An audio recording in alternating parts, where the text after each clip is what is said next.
Jésù Olúwa wa, ẹ̀mí mímọ́ níwájú rẹ̀ la wà, níwájú rẹ̀ la wà, wá gba ògo. El Shaddai níwájú rẹ̀ la wà, níwájú rẹ̀ la wà, wá gba ògo. Ọlọ́run wákàtí àdúrà nínú orí ọ̀fẹ́ afẹ́ bá ọ sọ̀rọ̀, wá gba ògo. Jẹ́ kí ojú rẹ, ojú àánú lórúkọ Jésù Kristi kó rí wa nínú àdúrà yìí ní gbogbo ọ̀nà. Mọ̀jẹ̀ àṣẹ ká lè bá gbádùn rẹ̀ dálẹ̀. Ìwọ nìkan ni Ọlọ́run. Jésù Olúwa wa, àmín. Ọlọ́run adé gẹ́gẹ́ bí ọmọ nínú àánú afẹ́ kó fojú wò wá. Olúwa ní ìgbó tá a wà yìí, bàbá kan olórin tí gbogbo wa mọ̀ ní gbogbo ilẹ̀ Yorùbá, à ń bẹ̀ wọ́n ní bàbá Sàní Adé. Ọkọ orin kan nígbà kan wọ́n ní Kóńkó jẹ́ abẹ́lé, kálukú ló ń ṣe tiẹ̀. Ibi tá a dé nìyẹn, ibi tá a dé nìyẹn. Ìyá ò lè gbé ọmọ tó rẹ̀, bàbá ò lè súnmọ́ ìyàwó tó wà lórí ibùsùn ìdùbúlẹ̀ COVID. A lè súnmọ́ ara wọn. Kóńkó jẹ́ abẹ́lé, kálukú ń ṣe tiẹ̀. Ọlọ́run ní àkókò Kóńkó jẹ́ abẹ́lé yìí, Ọlọ́run gbogbo ìgbésẹ̀ wa pátá lórúkọ Jésù Kristi mọ̀jẹ̀ kó sọ wá di ọ̀tá ẹ̀. Mọ̀jẹ̀ àṣẹ o, mọ̀jẹ̀ àṣẹ o, mọ̀jẹ̀ àṣẹ o. Ọlọ́run tàbá ti ṣe ọ, àgbàdùn rẹ gan. Mọ̀jẹ̀ àṣẹ o, ògo ni forúkọ rẹ. Ní wákàtí a fẹ́ bá ọ sọ̀rọ̀, Ọlọ́run ṣíjú àánú wa. Jésù Olúwa wa, àmín. Orúkọ Jésù. Ọlọ́run a fẹ́ bẹ̀ ọ́ fún kankan tó nípọn. Ọlọ́run kan náà nìyí, àná ẹ̀bẹ̀ ní orúkọ Jésù wípé ọmọ tó yọ́nú sí, tí ìyọ́nú tó fẹ́ fún mi wà lọ́wọ́ ẹ̀, má jẹ́ kó rí mi sá. Láyé Kóńkó jẹ́ abẹ́lé yìí tí kálukú ń ṣe tiẹ̀, Ọlọ́run aya tó yọ́nú sí, má jẹ́ kó di ọ̀tá o. Ọlọ́run gbogbo àwọn tó yọ́nú sí, Ọlọ́run wọ́n sọ wọ́n di ọ̀tá mi. Ọlọ́run gbogbo àwọn tó ń bá ṣe, gbogbo àwọn tó rà àánú rẹ gbà lórúkọ Jésù Kristi, wọ́n jẹ́ kán pínyà pẹ̀lú mi, wọ́n jẹ́ kán pínyà pẹ̀lú ẹ̀yà tó fún mi, wọ́n jẹ́ kán pínyà pẹ̀lú ọmọ tó fún mi, wọ́n jẹ́ kán pínyà pẹ̀lú wa, wọ́n jẹ́ kán pínyà pẹ̀lú ìpè mi, wọ́n jẹ́ kán pínyà pẹ̀lú wa. Gbogbo àwọn tó yọ́nú sí pátápátá.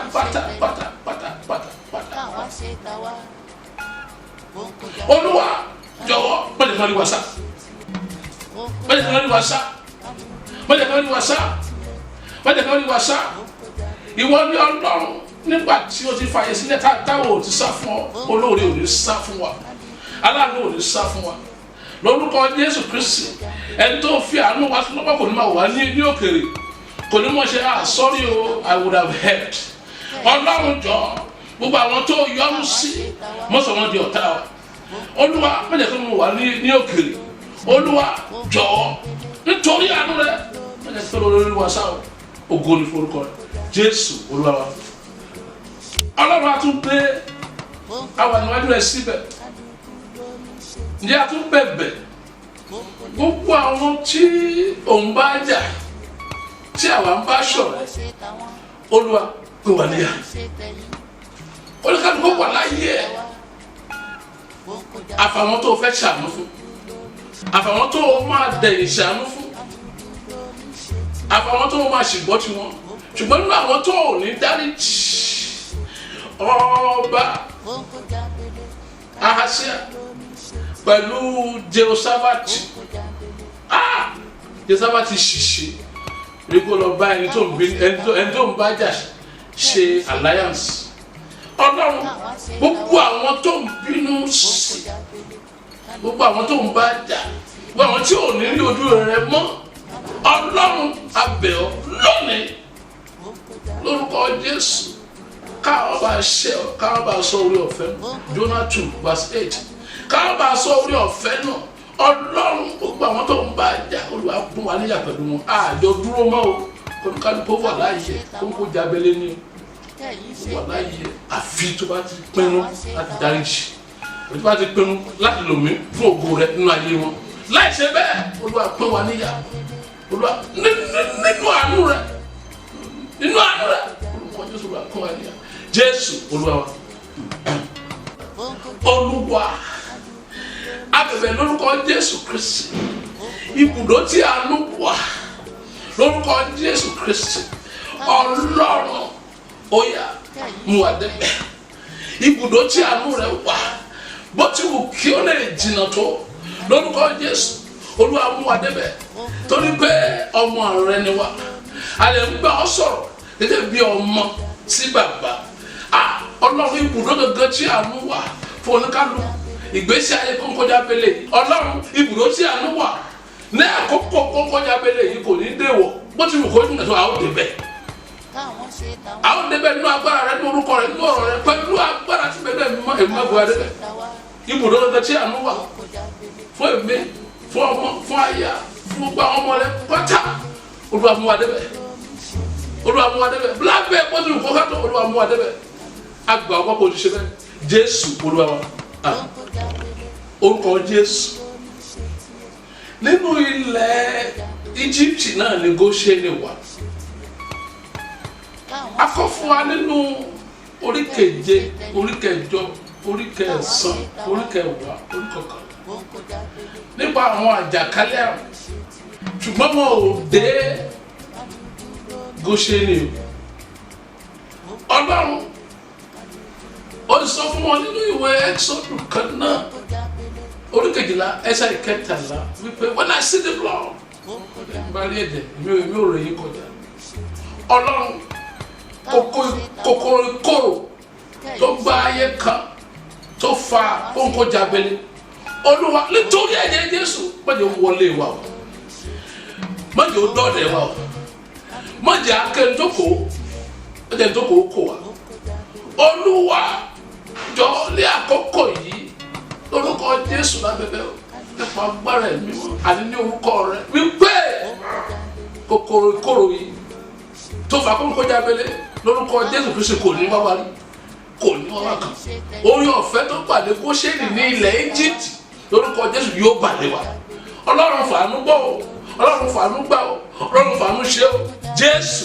Olúwa wa. I don't know why the Holy Spirit wants us to take this prayer again.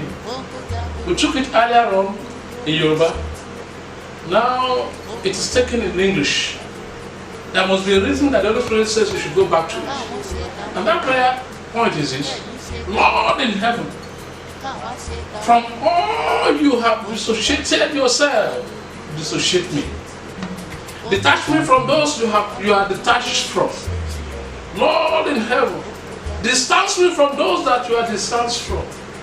Lord God Almighty, I don't want to stand in the company of those that are your enemies.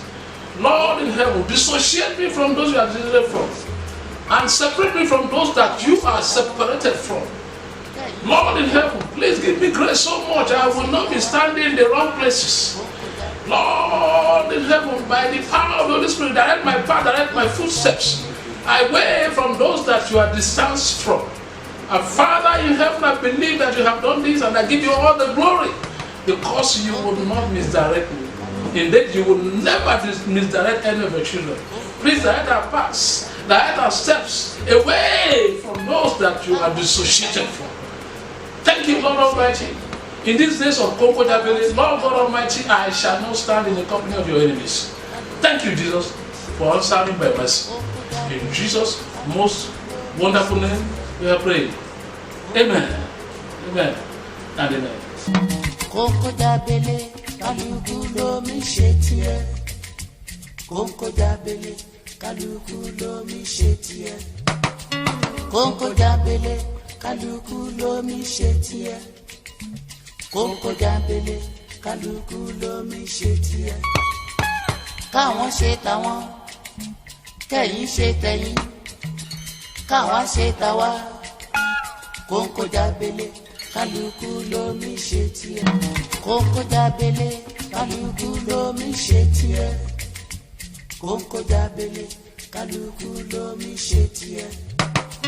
Konko Jabele, kálukú lómi ṣe tiẹ̀. Kókó jábélé kálukú lómi ṣe tiẹ̀. Káwọn ṣe tàwọn kẹ̀yin ṣe tẹ̀yin káwa ṣe tàwa. Kókó jábélé.